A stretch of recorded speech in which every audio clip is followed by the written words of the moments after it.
Hey everybody, welcome to another Making a Geek. I am Damian Dicarlo, and I am joined with none other than Bryant Dillon from Fanbase Press. How are you, Bryant? Doing well. How are you doing, Damien? I am really well. This is going to be an exciting talk. We've been discussing the Star Wars saga, you and I, and your wife Barbara will be missed in this episode. She couldn't Oh, be, yes. but we definitely have been talking about this in chronological order. Now we have come back again to review Return of the Jedi. That would be, Excellent. as it says here on my screen, if you're watching the YouTube, episode 6.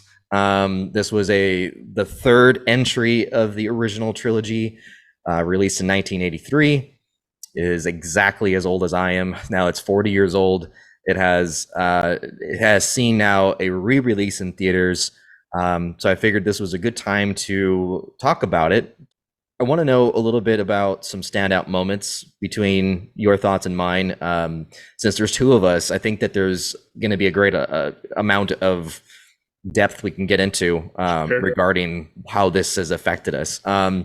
Standout moments for me in the last one we reviewed, Empire Strikes Back, you have the most iconic scene of Luke realizing that Vader was his father. Right. You see the cliffhanger of an ending of what was supposed to be finding Han Solo, and then you're basically end of an episode, and now we're just waiting on pins and needles, figuring out what's going to happen next. If you were watching it the first time around, those are the standout moments in Empire. For Return of the Jedi, I remember a lot of, for me, the introduction of Jabba the Hutt was just a very it just really imprinted my mind as a kid because I saw it very young, just how grotesque this thing was. And he was just so intimidating, and he actually scared me. But until we saw the Rancor come out, then that was even Yeah. scarier. That was a standout moment for me. What was one of your first impressions looking back that you can think of when you were a kid seeing this? Well, I think you make a good call on the whole Jabba's palace sequence. There's so much in there that is so creepy and seedy, Yeah. and really they get to lean into the sort of the pulpy aspects of Star Wars. So it really does feel from like the pages of a pulp novel, but put through, the criminal element put through the Star Wars lens. I mean, you've got torture, you've got I mean, and they're into some horrible stuff. They're executing people. They have slavery. I mean, there's clearly like drugs of some sort, Yeah. some sort of use going on. It is an intense place for a kid to experience, I think, because it's so it's so filled with that feeling that Star Wars sometimes successfully has, where you're like, oh my god, around every corner I can imagine a whole entire story, you know. Um, but for me, I think when I think about like Return of the Jedi, this is probably my favorite Star Wars film of all of them, and is probably the closest to my heart, just because I find a lot of myself, or the way that I've tried to I guess mold myself from the time as a young person around sort of the morality that Luke Skywalker demonstrates as a hero. I feel like while many people are critical of his journey in this, um, I feel like there's something so strong about this character in uh in this film, because he does show up both, I think, in the Jabba's palace and in Emperor Palpatine's throne room with an intense confidence, Yeah. a sense of I'm going to do this, bravery. But at the same time, in all the other scenes that we see him, he's confessing how out of depth he feels, how he's not sure he can do what he needs to do, Right. that but he has to do it. There's no other choice. And so, at least for me, that was very. I took a lot away from those scenes. The throne room scenes are everything to me. And I guess the last thing I'll put as a little pin on that is that I don't know that Palpatine is ever more intimidating or terrifying than he is in this film. There's a lot to love about Ian McDermott's performance in the prequels and other appearances. There's some beautiful, makeup work done in those, but it almost is campy compared to what we see in this film. Yeah. Not to say that this is like super gritty or serious, but the Emperor feels like akin to the devil in this film. He is Right. ultimate evil. There is nothing more. And you, again, as a child, I think you are terrified when the person who is above Vader, Luke is brought to his lair, brought to him. You're just like, oh my God, as a child, Yeah. like what is gonna happen? And can I watch, And I, Right. I think they achieved that very successfully in those scenes. I remember the standout part. I'm going from when I first saw it and first couple of views as a kid. I remember one of the lines. Now that you say that about Palpatine, I remember the opening sequence, and when Vader comes out, he talks to one of his generals and basically says, "You better get things right, or yeah, you're gonna deal with the Emperor. He's not as forgiving as I am." And that's just Right. like, wow. Okay, so you're not forgiving at all. So how much worse is this other guy? Well, and you get it sold in sort of just a fantastic fashion by the actor. I forget his name, but for Moff Jarrod, who runs, the second Death Star, when he's like, "Oh shit, the Emperor's coming here." What you like to see the color kind of drop Yeah. out of his face, and you're like, "Whoa!" There's a sense of real dread to the arrival of this character. Absolutely. That was something that I had just rewatched all of these. I literally just finished Rise of the Skywalker with my girlfriend just a Okay. few days ago because we were going through the whole thing again. We started right around May the 4th and kept going.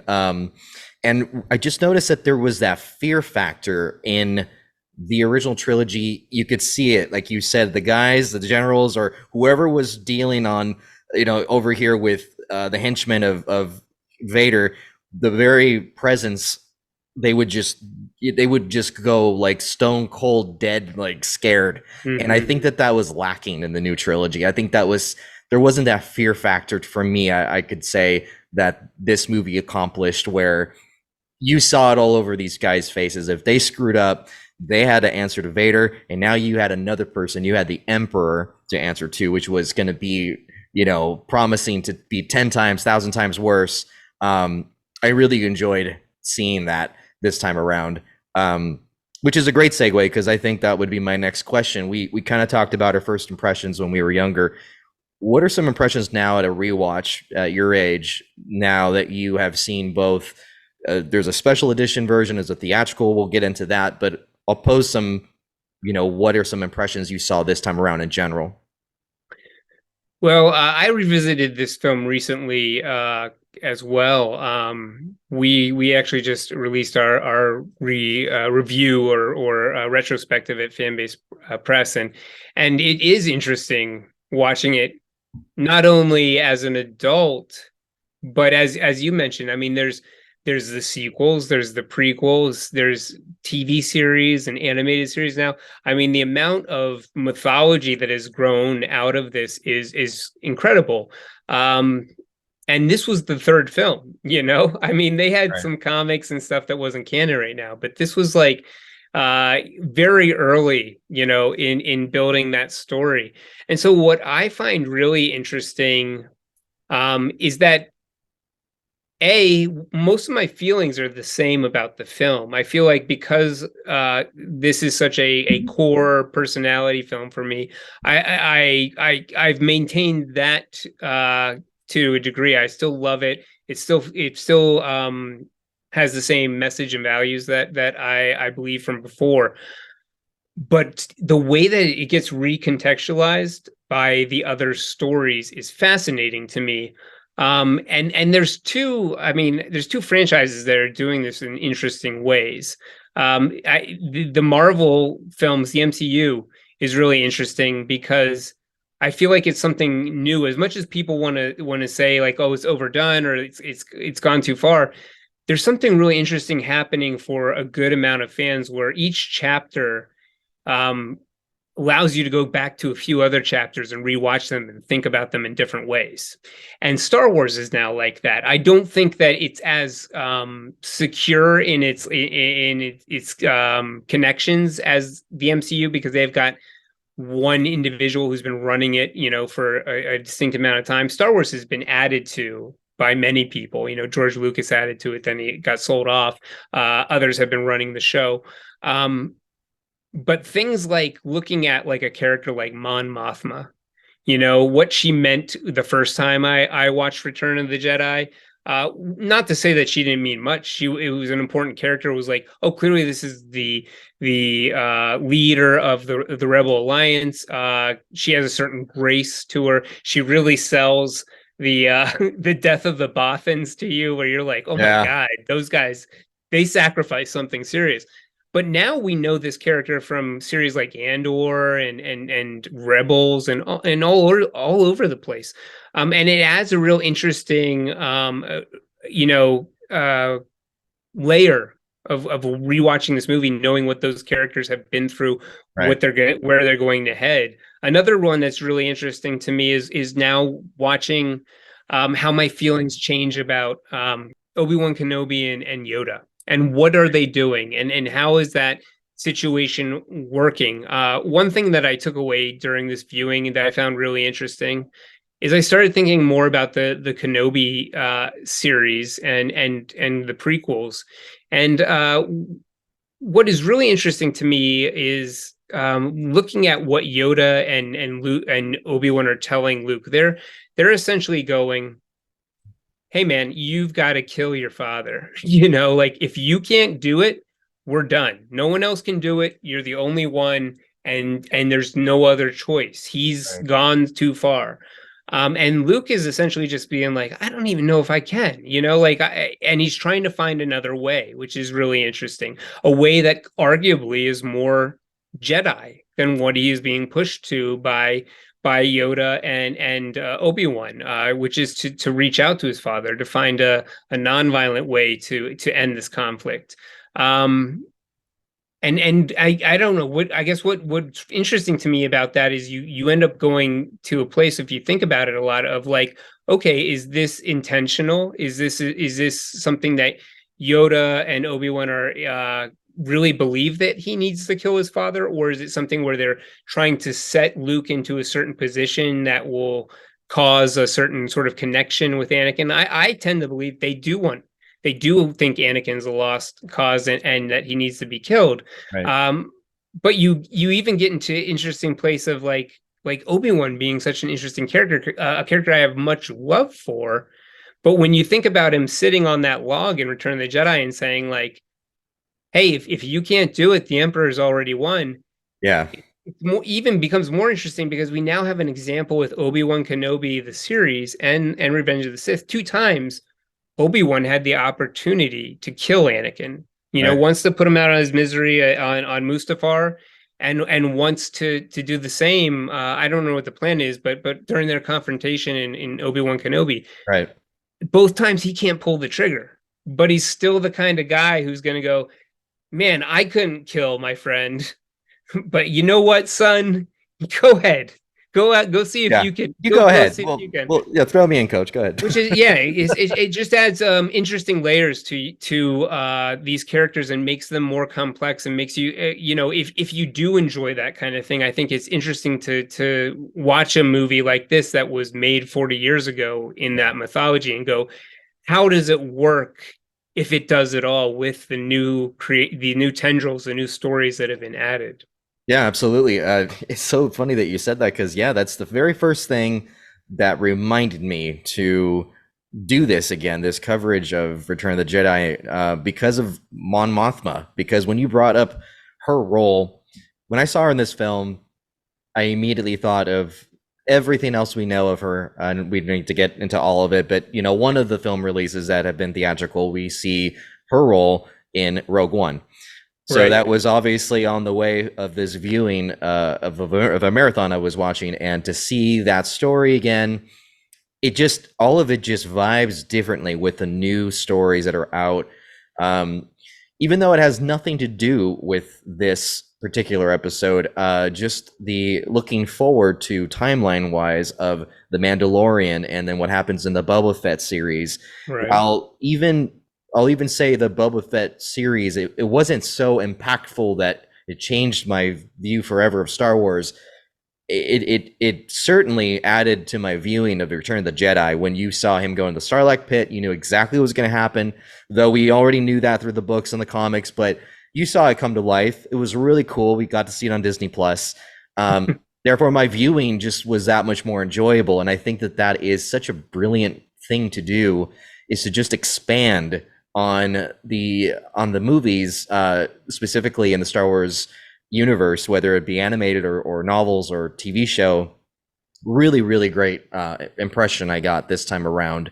So if we're going to go into the saga in itself, we have to, like we've done on the other two in the original trilogy, we have to talk a little bit about our impressions of the special edition. And that's, I already see you laughing and ready to smile on this one, because this was always up for debate. People always prefer Yeah. one or the other. But rather than just saying which one we prefer, I'd like to get into a little bit as to what we thought this time around.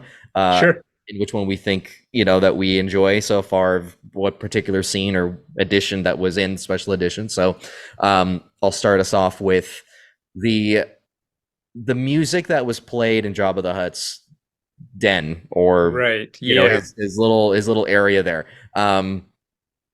It yeah, it definitely made me chuckle. And I get where I get what George was trying, obviously, to do. I mean, it was a cool kind of vibe that they were trying to add, where you got some new characters. You're showing a little more glitz glamour to this seedy underbelly of a syndicate. But it just got distracting this time around to what I enjoyed in the original trilogy. That was one mark against the special edition this time around. Whereas before, when I've seen this particular scene in special edition, I thought, oh, okay, yeah, whatever, the new scene, cool, whatever. I never really was super thrilled about the scene, but it wasn't like I hated it either. This time around, I actually marked it off in my head of, I think we didn't need that.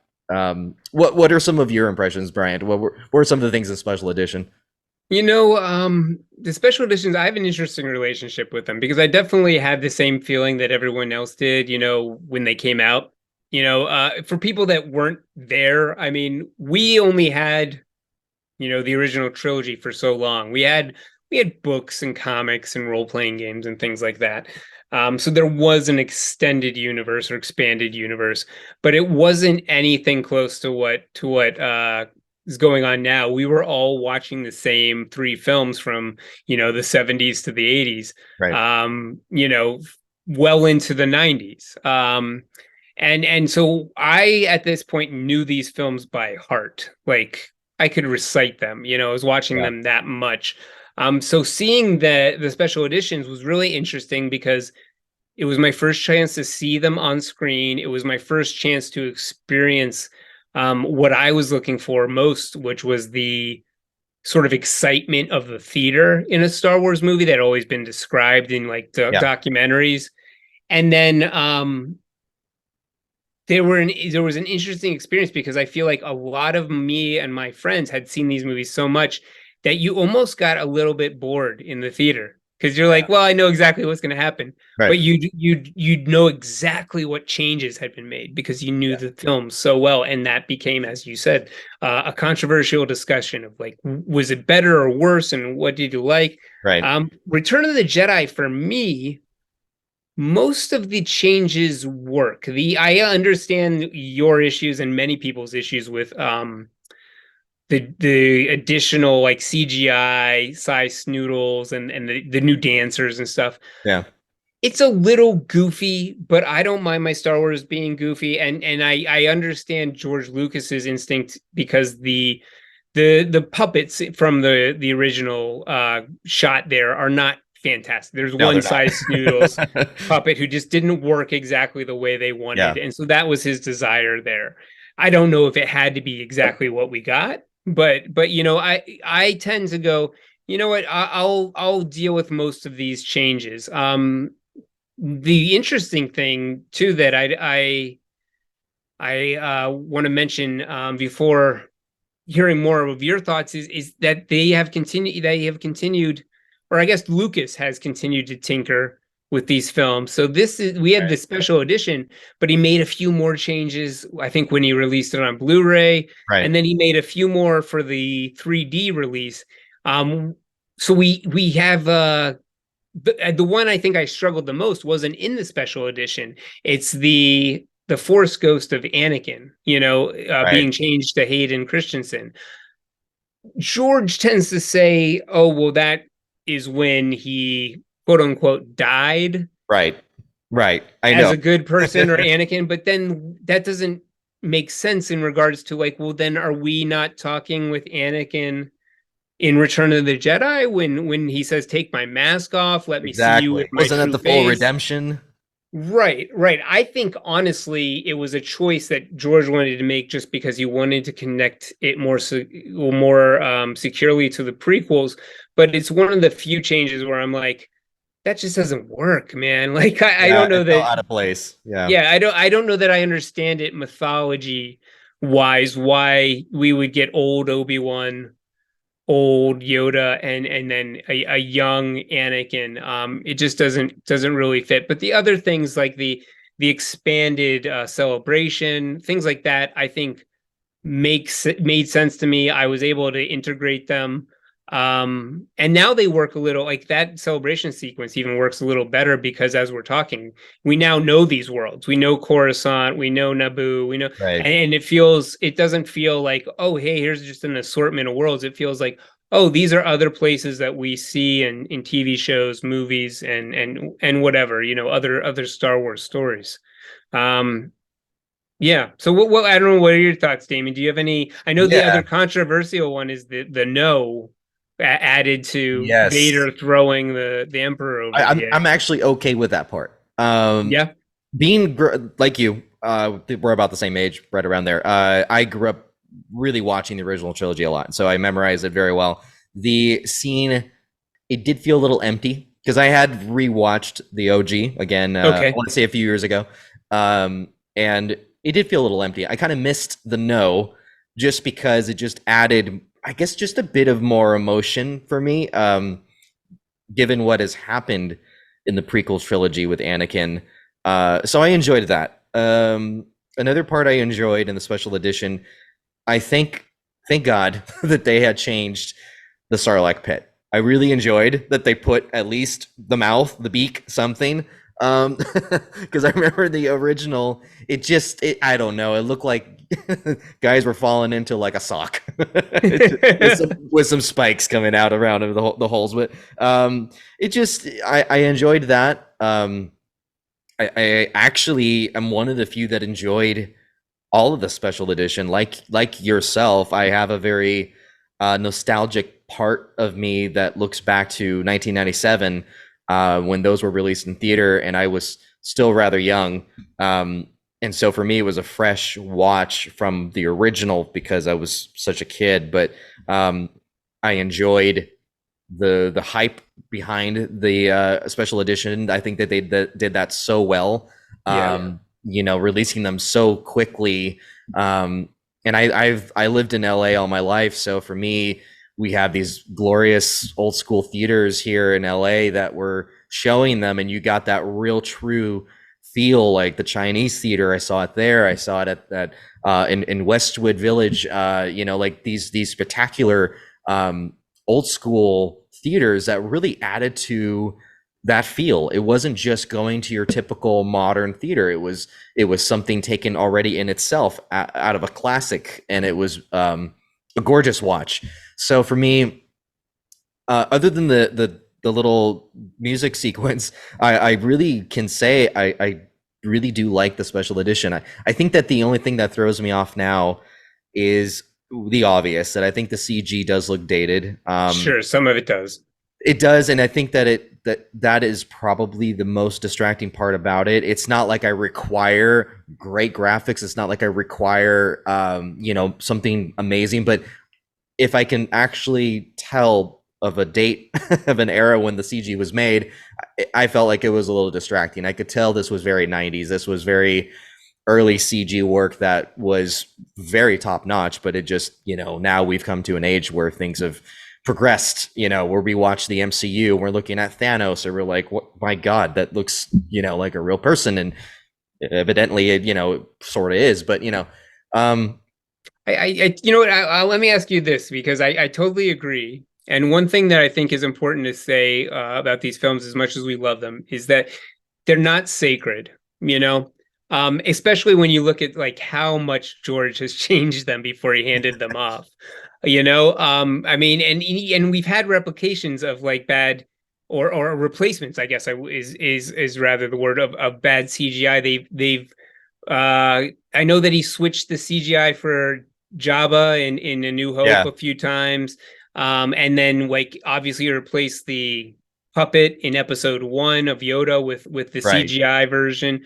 So I would almost there's part of me that goes there's a couple things I would love to see. I would love to see, and I think eventually we will, editions of the film where you can choose which pieces of the special edition to add or not add so that you Build your own Star personalize Wars. personalize your experience.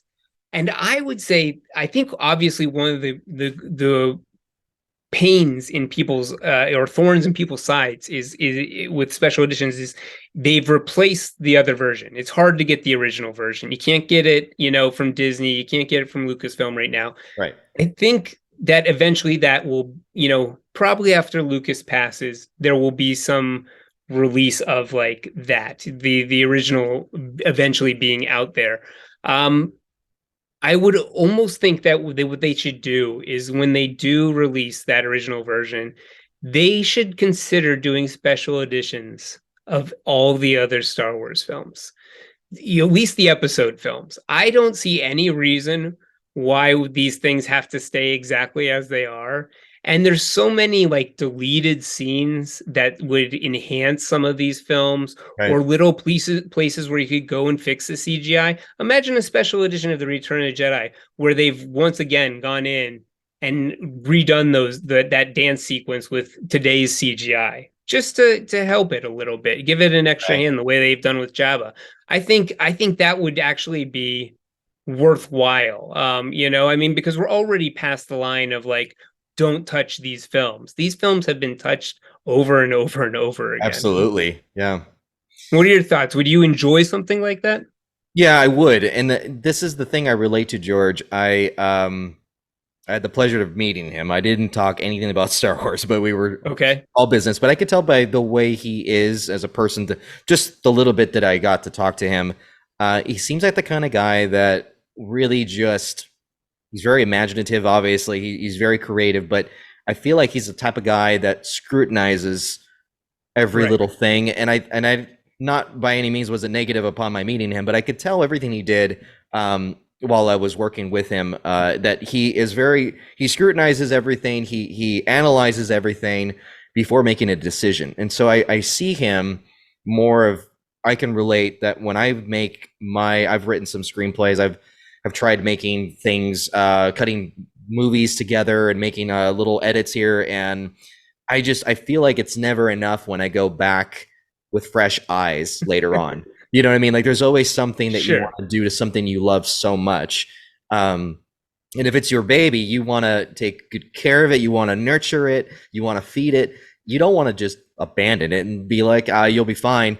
I think that's just to show how much he has loved his Star Wars tale. And I think that I really love that idea of going back and changing things. One of my regular guests on the show now, Kai Patterson, he is he's a filmmaker, and he did the re-edit of Obi-Wan show into a 2-hour movie. He was Okay. featured on a few different news programs, and they just talked to him, and I've had him on the show and talked to him, and he's just the type of person that is like us. And I think a lot of the Star Wars fans can agree with me that Star Wars is something that we will always cut mince and put together and rebuild. This is our Legos. I mean, we want to Sure. build something we love so much to make it not only just what we think is better, but we want to like enhance it. uh Kai Patterson ended up putting some CG stuff into the show that he did himself just to kind of put in a little bit of an extra flair, and that's exactly how I pictured George doing it. It was just like, this was already great. There's nothing wrong with it. I just want to make a different version of it. I want to make a version that is maybe more condensed or added a little bit of extra flair. I kind of regret not putting that in there, so I'll throw it back in now. um I totally agree with you. I think that this will be redone again, or at the very least, like you said, I will also agree. I think that this will be yet another original re-release, the way George first released it. Yeah, Well, and there definitely should be, I mean, just so everyone's clear who's listening, it definitely should be all versions available, I think is the key to allowing that kind of great. thing. And I don't think it should be like, oh, everyone's film should be up for edit. Any film, I mean, obviously there's a sense of artistic ownership to something you've put your lifeblood into. But with something like Star Wars, you're one storyteller in a franchise. It's Right. the person who owned it to a degree. Lucas has given it to others, has sold it, and so now it's more of a community of storytelling with sort of someone overseeing how everything's done. So I do think you're exactly right. Fans love this, and I as much as it might be controversial for some, everything's controversial in Star Wars. And I think Yeah. most would be like, I'd love to see a version of the films that have, an edit with these scenes in it, or some of the effects updated, or I sit here and go like, wow, it would be cool to see like the Obi-Wan series or the prequels have a live action acknowledgement of Ahsoka in some way or something like that, given that we have actually actors playing them in live action now. Yeah. Totally agree with that. Actually, you just tapped on something else here. I would like to bring up. I feel that a lot of those that are in Star Wars, uh, in the community, I feel that there's obviously the purists that want the theatrical release as intended, not no change. But I don't think that is a healthy way to approach any type of fandom uh, in 2023. I think that it should be at least, like you said, different versions. Keep them all, but I think that you should be open to something new. This is what has paved the way into female lead characters. This is what's Sure. paved the way to different things, to different communities, that now we have the ability to have an open mind, because in 2023 we're looking at things, we don't want to be closed-minded. This is the time to not be that way. And I feel that with these kind of films, it takes a little bit of that aspect of being at least open, be positive, and I say get rid of the toxicity in fandom, as we have seen that has happened in the newer trilogy. I'm sure we'll approach that as we get to those Sure. films, but that was obviously very marked in Star Wars history, and not in a great way. But those things I think it's healthy. I think it's healthy to keep it open, keep telling the story in different manners, different versions, and just that gives us brand new material. So I'm always up for that. Agreed. Speaking of new material, we have a brand new piece written by John Williams in this film prior to the uh, other two in the trilogy. So, what are some of your impressions, Bryant, of John Williams's third take of the Star Wars originals trilogy? Unbelievable. I mean, I don't know that anyone needs to say more about John Williams. What can be said? Yeah, Knocks it out of the park every single time. Is like a staple. Like it's almost like too little to say a staple of American cinema, but because he's so prominent. I mean, there are definitely other composers out there, but John Williams has left such a fingerprint on, I think, pop culture and American cinematic storytelling, and has done it with such skill. Um, Return of the Jedi, I mean, obviously he's using a lot of themes that were established in either Empire or A New Hope. Um, but they're just as brilliant, they're just as powerful. I mean, I think that's the real thing to think about, is not just the third time, but like think about the ninth time or the 10th time you're hearing the Force theme, and it still has that magic. You Yeah. know, it's the same. I feel like chill I get when I hear sort of like the beginning of the little flirtation at the beginning of the Back to the Future theme, you Yeah. know, or the opening of the Jurassic Park. I've been just that's another film that's coming up on an anniversary. I've been rewatching. It's unbelievable that this man would again knock it out of the park Yeah. two or three times, but we're talking like 20, 30, 40, 50. I'm probably underestimating. He's probably done way more films than that. And I guess just to answer your question a little bit more specifically with Return of the Jedi, I think the thing that really is the standout here is the Emperor's theme. We have sort of this ominous choir, you Yeah. know, Yeah. and it does add to, I think, the dread that we were talking in this film. I mean, the performance, the makeup, all that does work, but nothing adds as much as the music, I would say, when you have that switch to that theme as Luke is led up those stairs to this waiting figure. And then the other part that I really stands out to me is also in the throne room, but there's a scene that I heard it that this is something that is somewhat universal, that a lot of people reference this scene, but the scene where Luke is hiding from Vader and Vader begins to threaten Leia, Yeah. and we have a response from Luke. He falls into his anger and calls out to his Right. father, and we see father son clashing as we do this like sort of sweeping like shot of them battling, and we have the choir rise again there, and I think there's something there that is working so good because there's about what do we just say, like a 10 to 15 second span Yeah. where your heart just swells and you're like, there's something, it's almost beyond Shakespearean. There's something mythical that is happening in front of us. Good versus evil, father versus son, and I mean, to quote Star Wars, it's like, here is the duel of the fates. Here is everything that we have been promising in Star Wars. And I do think the other films, Empire and some, get to that place, but for me, this is the moment. This is Luke losing, his potentially losing his soul. This is him flirting with going all the way, and Vader, pushing him, being sort of as contemptuous as possible, Right. like his first reaction to the fact that he realizes he has a daughter as well is, well, I can use her too. I'm going, Obi-Wan's a fool. Look at how this makes Obi-Wan foolish. There is a real, we're at the purest place in that moment, and I think part of that is got to be attributed to Williams. Yeah, absolutely. When writing these notes, I every time we do one of these, it's like, well, what do I talk about? Do I talk about this, that?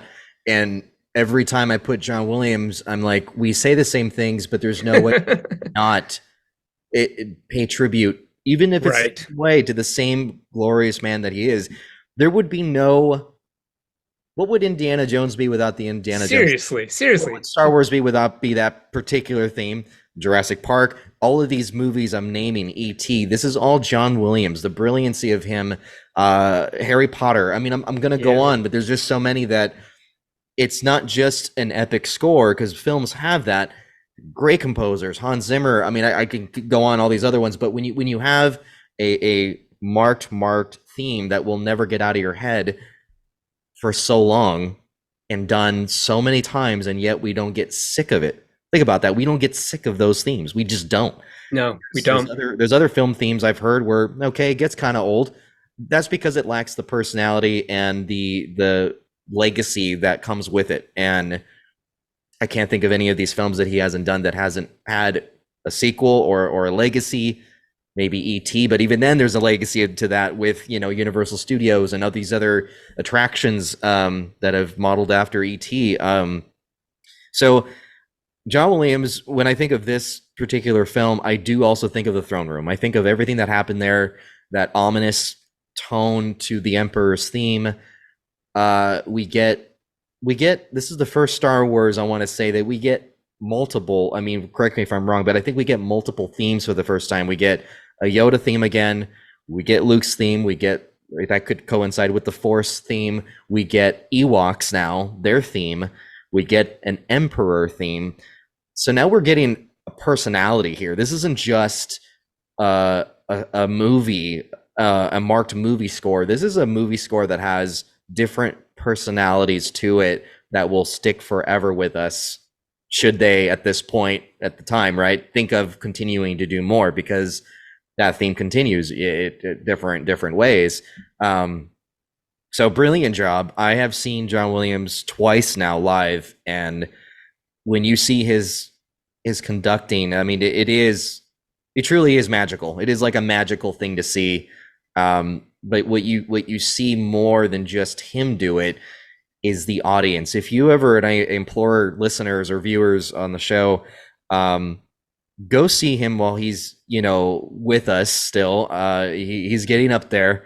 Yeah. And he still kills it when he's like, but when you're there, take a moment to not look at him, because his back's turned to you anyway. Look at the audience. I challenge you. Look at the audience. You're going to see, it's the most craziest thing, Bryant. You're going to see faces literally change per song, and they stay stuck in that almost same expression for each song. Yeah. There's an expression for the Luke Skywalker theme. There's a different expression for Harry Potter when that comes on. So it's worth the money. It's worth the time to go do it. If you are in the LA area, or if you're not in LA, come fly out, check it out. It's well worth it. And it's at the Hollywood Bowl. So, I mean, that's just a wonderful venue. So I definitely say John Williams is Definitely. quite amazing.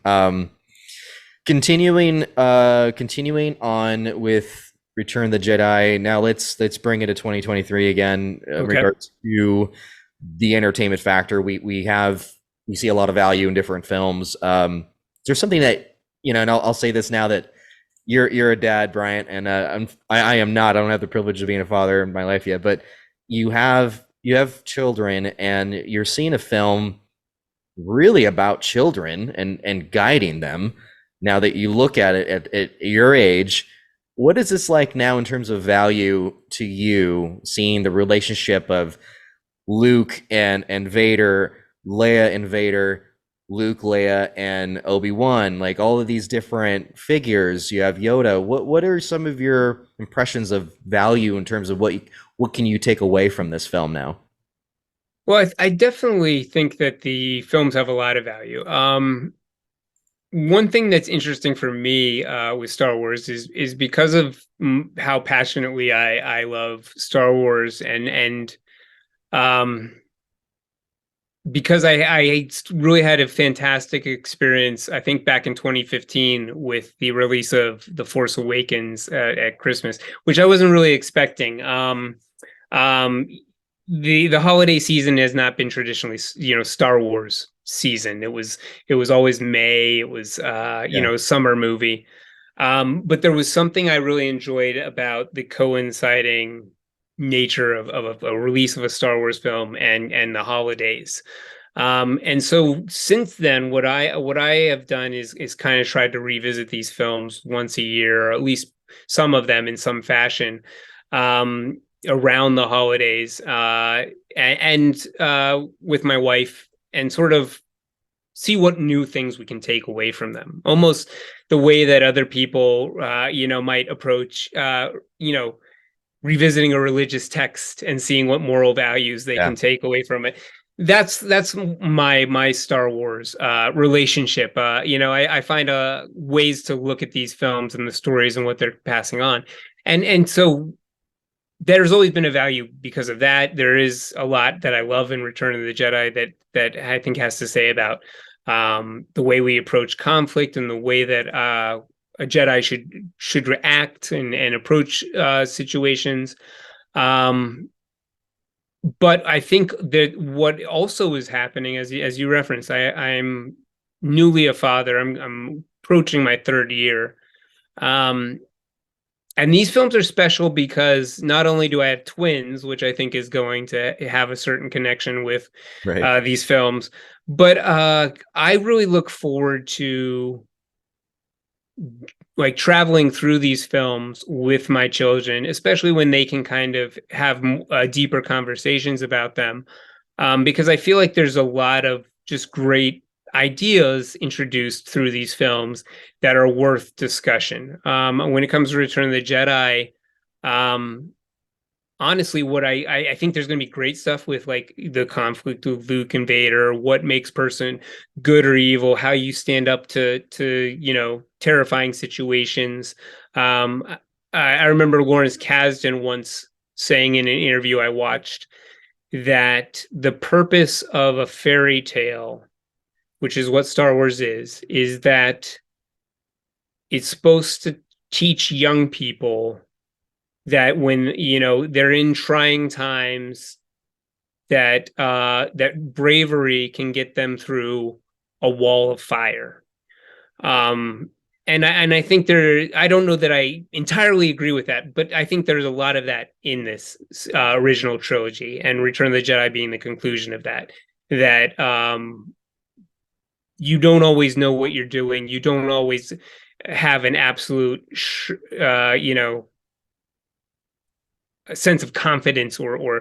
assuredness that you're doing the right thing, or that you're being told that thing, like being told. I mean, we were just talking about Yoda and Obi-Wan and how their relationship with Luke uh looks different with these other stories. It will be really interesting to discuss with my daughters the idea of old people and how you both want to respect them and take what you can from their knowledge, but that they're not always going to tell you to do the right thing, and Right. sometimes you've got to trust your internal instinct. And one last interesting thing I will add on that is, I think one thing that is also helpful, not only is Disney have been actively working on expanding the type of characters that we see in Star Wars so that there are more minorities, more women, basically more people, characters that children and others can relate to, so they can see themselves. It's not just Luke Skywalker representing the hero or Han Solo these days.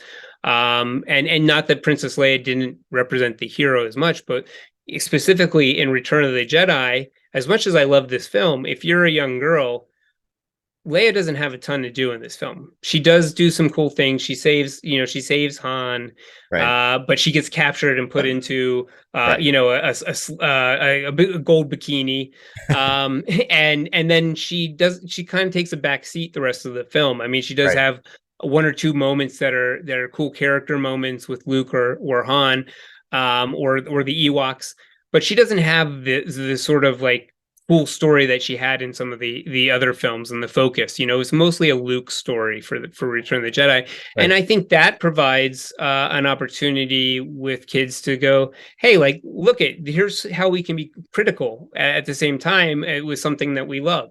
We can look at it and see like, oh, there are flaws here, or there are ways that this could have been improved or was approached differently at the time it was made, and now we see where they have added stories, to make things more open and to be more open minded. So I think even when something is dated, it provides some material to share with your children, and it doesn't Yeah. have to be like, we hate this because it has these things that might be not seen in the same light today. It can be like, hey, this can exist, but we can also talk about it in a critical way, and understand how to view it both as entertainment, but a lesson as well. Yeah, absolutely. I think that there's a lot to be said with Star Wars, like you said, in regards to revisiting. And for many, it is a Bible of sorts. It is. It really is. I mean, we all have traditions in the world. We have our holidays that we observe, our religious observances. And I think that right in there, you got to put Star Wars. I think people are just living by a certain kind of code. And I think that this type of code is a really great message, in just my uneducated opinion, as far as, I don't have children, but I think this is a great lesson as to life doesn't always work out the way that it should. And, mom and dad can be wrong sometimes. They can make mistakes. And when they make mistakes, there is always a way back. And in this case, the most touching part about it, it really was the children. It was their kids that brought, Anakin back. And when people lose their way, I think it's very common to say, well, my kids are my stronghold, or they keep me going, or I've learned something from my kid today, something that I learned myself, and I'm, an old man, or woman. And so I think that this film, it's definitely ongoing with life lessons, and very much appreciated.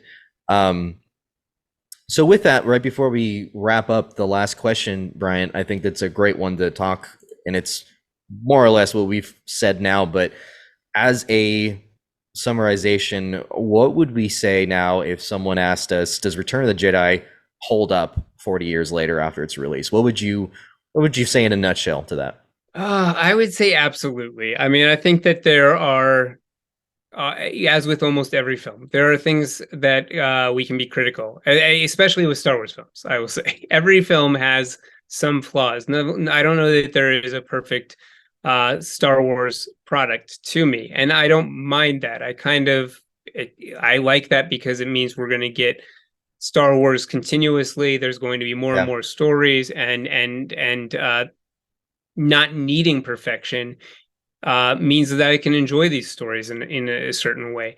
Uh, Back to Return of the Jedi, as you're asking about, I do think it holds up. I think it's got a fantastic message. I think there's a lot to mine from this film. I think there's a lot of different interpretations that I find really interesting. And for me, I think I just have a special love for this because, like yourself, this was one of the original trilogy for me. This film was the end of Star Wars for a long time. I mean, there right. were books and stuff that I would read and continue, but this was always, the ending of the saga. Things have changed since, but I enjoy, as we were saying, being able to go back to this film, find new things, understand new things, or question new things about these characters. Right. But I don't think that there will ever, for me, ever be a moment more powerful than Luke, catching himself in the moment and turning to the Emperor and being like, "No way, man! This Yeah. I am a Jedi, like my father before me." The moment that is what it says about his character, the way it works cinematically, it's just peak Star Wars for me. I completely agree in everything you said. I think that the 40 years mark is really irrelevant. I think that this movie is timeless when you're not scrutinizing certain visuals. I think that I'll tell you, some of us can scrutinize in Star Wars all we want on some of the old films or even the newer ones, Sure. but we give all our attention when we see it, no matter what. Even if we aren't crazy about it, we will sit there and we will watch it. And even if we don't like it, we'll have our strong opinions about why. But it says something about the saga and the legacy of Star Wars. People will take the time out and they will see it through. I can't think of anyone that has seen a Star Wars for the first time and been like, nah, not for me, and they shut it off. It's either that they don't like science fiction or they don't like Star Wars in general to begin with. But any Star Wars fan, I think, will give it a watch. And I think that this film more than holds up. I think that 40 years is nothing. I think that this film, they're still they're still making books, comic books, TV shows, as we talked about, all in the basic fashion of this story. And even aesthetically, they still have a lot of, throwbacks in like the Mandalorian series. You're seeing the same type of, Right. almost backgrounds and areas that you go to. So yeah, you're gonna always see an old school Tatooine, in my opinion, with blue milk being poured in the desert. It's just never gonna go out of fashion, that particular thing. So Well, especially, I mean, obviously, there can be a joke of that Disney's never going to let it die, that we will die not having seen the last Star Wars film right. or TV show. But I think one thing, as cynical as we can be, and as maybe as as many negative effects as there can be to something being expanded that way and being used by a corporation. I think what I really look forward to is I love having conversations with family, with friends about these stories. I love the conversation we're having right now. This is a really cool experience, and I am beginning at this point to realize that I think that the real joy or gift of Star Wars, the films are great, the stories are great, but the way that you get to have conversations or moments with your family or friends afterwards who enjoy it like you, I get to look back at those relationships, those experiences that existed around those films, around those releases, and go, you know what, that is family, that is community, that is honestly what Star Wars is trying to communicate to people, that is important, is Right. the connection between you and others. And if we realize that perhaps these stories are a vessel for that community, for that communication, that's why it is unnecessary or not worth our time to become toxic, to be like, well, there's only this version or that version, because it's not that's not what matters. It doesn't matter Right. what ship, who has what lightsaber. Ultimately what matters is uh the relationships that you have with the people around you that also enjoy it or don't enjoy it. Maybe you've had great conversations with going like, well, hey, I didn't like that film at all, I didn't like it either. Well, Yeah. let's bond in that way. I mean, Yeah. but it's taking out, I think, the hate or the need to ruin it for others, or Right. to, I mean, God, don't watch Star Wars and not get the message that hate is going to go down, down poorly for you. It's going to corrupt things for you. So enjoy these stories, enjoy the relationships that you have, and honestly, Damian, thank you for all the additions that you've added to my own Star Wars journey. I really appreciate those. I like that. I like that. I'm gonna start using that. You're part of my Star Wars journey too, Bryant. I think that is a Excellent. huge thing. I think we need to all get in touch with each other. Star Wars community is there. We're all at Comic Cons. We're at Star Wars Right. Celebration. Go to these events if you are not near them. I implore you, go. It is so much fun. It is worth your money. It is worth your money if you can save up, or if you have it, spend it. It's worth it. We definitely want to hear from you folks, those that are listening. Tell us a little bit about your thoughts. I do appreciate everyone that has written recently on the few of our episodes, but specifically on the Star Wars ones. I do appreciate those that have written in. So feel free to do so. But in the meantime, where can folks find you, Bryant? You can find me on Twitter at Comic Book Slayer, or on Instagram at Comic Book Sniffer, and be sure to check out Fanbase Press as well on Twitter, Instagram, and Facebook. Yeah, absolutely. Good stuff. You can find me at Damian_Dicarlo on Instagram. Unanimously, all of us, we can say that we are so thankful for you guys joining us. We will see you guys next time. Until then, keep calm and geek out. Good night.